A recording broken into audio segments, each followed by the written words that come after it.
बिस्मिल्लाहिर्रहमानिर्रहीम।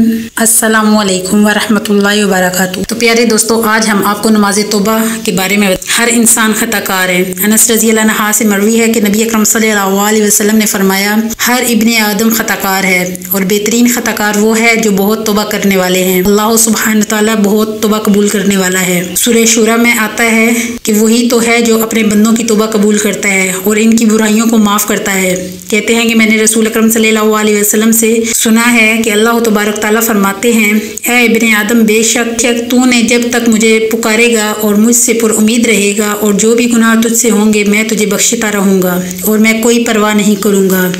ऐ इब्ने आदम, अगर तेरे गुनाह आसमान की बुलंदियों तक पहुँच जाएं फिर भी तू मुझसे तौबा की बख्शिश की तलब कर तो मैं परवाह किए बगैर तुझे बख्श दूंगा और मैं कोई परवाह नहीं करूँगा। ऐ इब्ने आदम, अगर तू ज़मीन के बराबर गुनाह लेकर भी मेरे पास आए और इस हाल में मुझसे मिले कि मेरे साथ किसी को शरीक न किया हो तो मैं तुझे इन गुनाहों के बकदर बख्शिश अता करूँगा। तो अल्लाह सुब्हान तआला सब गुनाह माफ़ फरमा सकता है, तो इसलिए इंसान को कभी भी मायूस नहीं होना चाहिए। अल्लाह सुब्हान तआला दिन रात तौबा कबूल फरमाते हैं। नबी अकरम सल्लल्लाहु अलैहि वसल्लम ने फरमाया, बेशक अल्लाह अज़्ज़ा वजल रात के वक्त अपना हाथ फैलाते हैं ताकि दिन का गुनाहगार तौबा कबूल कर ले और दिन के वक्त अपना हाथ फैलाते हैं ताकि रात का गुनाहगार तौबा कर ले, यहाँ तक कि सूरज अपने मगरिब से तुलू हो जाए, जान निकलने से पहले तक तौबा कबूल करने वाला है। इब्ने उमर कहते हैं कि नबी अकरम सल्लल्लाहु अलैहि वसल्लम ने फरमाया, बेशक अल्लाह बंदे की तौबा इस वक्त तक कबूल करते हैं जब तक इसकी रूह हलक तक ना पहुंच जाए। तो इसलिए इंसान को कभी भी मायूस नहीं होना चाहिए। नमाज तौबा की फजीलत नबी अकरम सल्लल्लाहु अलैहि वसल्लम ने फरमाया, जो भी बंदा अगर कोई गुनाह कर बैठे फिर अच्छी तरह वजू करके खड़ा हो और 2 रकत नमाज पढ़े फिर अल्लाह से बख्शिश मांगे तो अल्लाह इसे बख्श देता है ताकि इंसान के दिल पर गुनाहों का बोझ ना हो, गिल्ट ना हो। तो फिर आपने ये आयत पढ़ी, ऐसे लोगों से जब कोई फाहिश काम हो जाता है या वो अपने ऊपर जुल्म कर बैठते हैं तो फ़ौरन इन्हें अल्लाह याद आ जाता है और वो अपने गुनाहों की माफ़ी मांगते हैं और अल्लाह के सिवा और कौन है जो गुनाह माफ़ कर सके।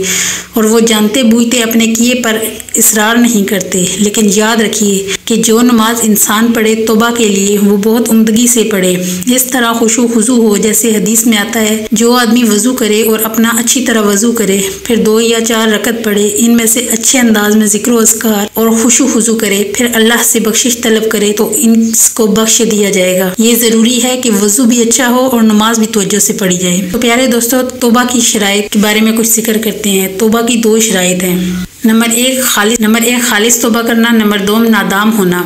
हदीस में आता है, नदामत ही तो तौबा है।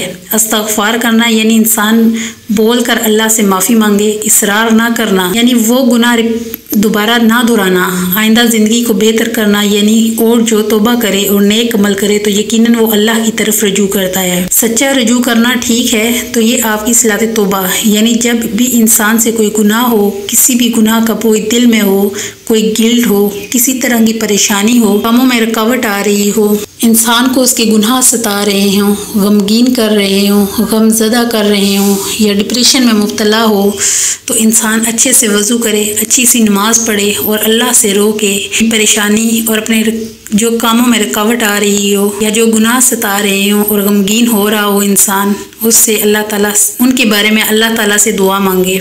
बेशक अल्लाह अज़्ज़ा वजल बख्शिश फरमाने वाला है।